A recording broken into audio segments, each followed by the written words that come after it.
Hi guys, yung tutorial naman natin ngayon ay yung kantang Ina by Freddy Aguilar. Plucking naman yung ituturo ko sa inyo ngayon para sa mga nagsisimula pa lang sa paggitara.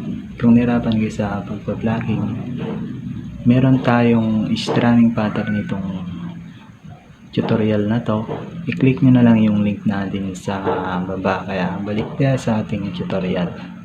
Pansinin nyo na lang yung nakasulat dyan. Kunwari, yung nakasulat dyan ay E minor. I-plucking lang natin yung 6, 2, 3, 1, 2, 3, 1. Tapos, sa B naman, yung B natin guys, pwede natin gawing power chord. Dito siya sa part ng 7 fret. 1, 2, 3, 4, 5, 6, 7. Parang F siya, kaya lang dito siya sa part ng 7 fret. Ganyan. Tapos, i-plucking lang natin yung 6, 2, 3, 1, 2, 3, 1. Kasi kapag yung B natin ay ganito, mahirap patunugin pag ganyan. Kaya pwede natin gawing power chord para mapatunog natin. Tapos sa D, plucking lang natin yung 4, 2, 3, 1, 2, 3, 1. Tapos sa C naman, i-plucking lang natin yung 5, 2, 3, 1, 2, 3, 1. Kaya kapag ka-plucking natin ay ganito.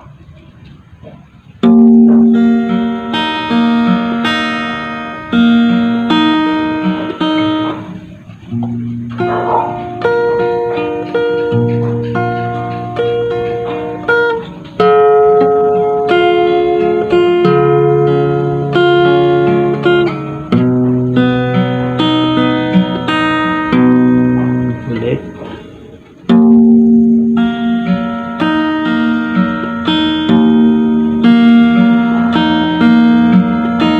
Tapos sa B.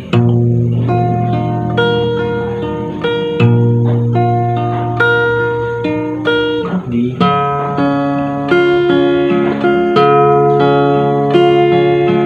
C.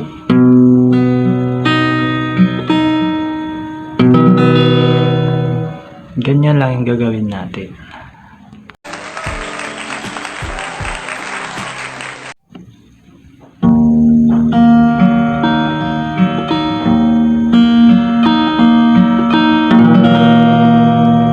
Siya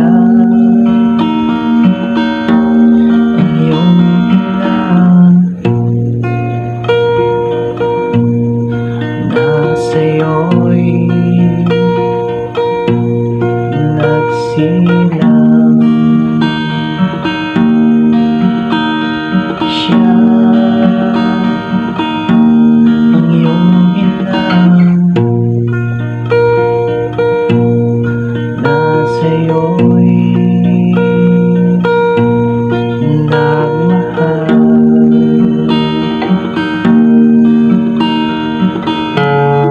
Magmula nung bata ka,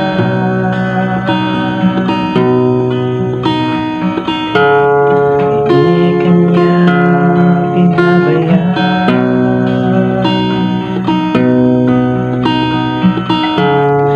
Lagi siya sa iyong tabi.